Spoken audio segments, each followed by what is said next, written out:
Shalom. The question today about the mitzvah series is, do we have the ability today and the right today to establish a new mitzvot? Now, the reason I ask this question is that all commandments are supposed to be from the Torah. And even though the authorities disagree over exactly what are the commandments in the Torah, they all agree they're all from the Torah.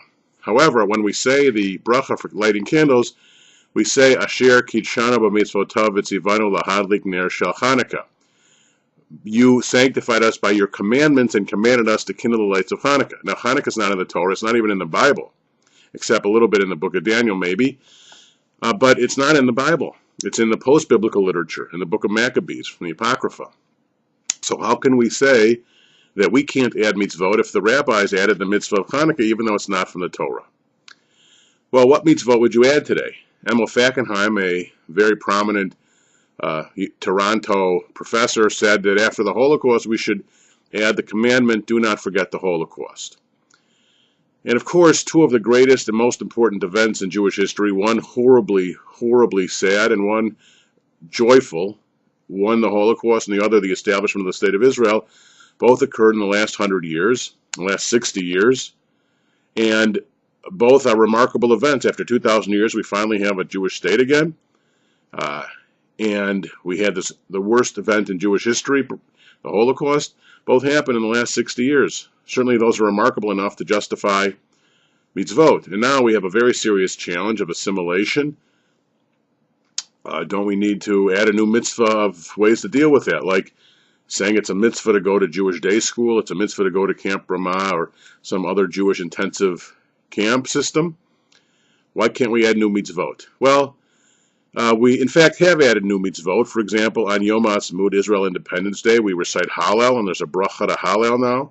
You commanded us to say Hallel, because most Jews consider Yom HaAtzmaut, Israel's Independence Day, a holiday, a mitzvah to observe. Now, some Jews don't, like Lubavitch. They don't sing Hatikva even. But most Jews recognize that as a very significant day in Judaism, and a new mitzvah has been created. And there's all kinds of rituals and community services now for the Holocaust, and in our synagogue also for Kristallnacht on November 9th, taking on the weight of a mitzvah. So the question is, do we add new mitzvot? Well, some people even change brachas. My view is that you got to be very careful about changing legal systems. Legal systems are much preferred to reinterpret than to add. And so, for example, do we have mitzvot that can say that it's a mitzvah to give your child the best Jewish educational experience possible, like Camp Ramah, like Salmon Schechter Day School, Jewish summer camps, Jewish day schools, youth group, the best form of education you can, to have the richest Jewish home experience you can? Well, yeah, we have a mitzvah. In Maimonides' Positive Mitzvot, number 11, he says it's the obligation of everyone to learn Torah and to teach it to others, based on Deuteronomy chapter 6 from the Shema, where it says, "You shall vishinantam levanecha," and it specifically says, "You shall teach your children diligently." He expands it to others, but of course, there's a specifically teach your children, and we have the concept of hidur mitzvah, of doing it the best way you can. So we don't need a new mitzvah to say day school and summer camp. Just teach that mitzvot and reinterpret it, or say that today that means. In fact, in the Talmud, when it talks about obligations of parents to children, it talks about teaching them Torah. And so I don't really think you need a new mitzvah. Now, how about the Holocaust? Well, we have the mitzvah at Purim time of remember Amalek. Now, Amalek, nobody even knows what Amalek is anymore, or who it was. Really, I mean, we read about it in the Torah, in the Bible. But take that mitzvah and the day before Purim to reflect on the Nazis and the Holocaust. In fact, some people do. We got the story of Amalek and Agag, according to the Midrash, siring somebody who became the ancestor of Haman and Purim. So it links Amalek to Purim, which are hundreds and hundreds of years apart. And so we can link Haman of Purim to Hitler of the Nazis, and use that mitzvah to teach about the importance of not forgetting the Holocaust and the horrors of anti-Semitism.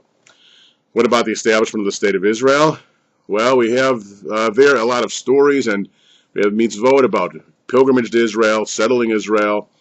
Some of the great sages said it's a mitzvah to live in Israel, and teach those mitzvot on the basis of celebrating the establishment of the State of Israel. So I think for whatever comes up in Jewish history, we've already got 613 roughly. If you're Orthodox, you think exactly 613. If you're not Orthodox, you think there's a lot of them. But 613 was sort of just a way to say there was a lot. But in any case, lots of mitzvot, hundreds of which don't apply anymore because we don't live in Israel, for those who don't live in Israel, and because the temple was destroyed. So there's still hundreds to observe. And we probably can fit whatever happens in Jewish history into the existing mitzvot. We just need to teach those mitzvot. In fact, some great sages said all the 613 could be fitted into the 10 commandments. Well, in any case, that's my view of should we be adding new mitzvot? Let's teach the ones we have. Let's interpret them for modern times as things occur in Judaism, to build on the traditional rubric so we don't further divide the Jewish people, and we have the common language of the mitzvah system already established by the greats of Jewish history like Maimonides. Shalom.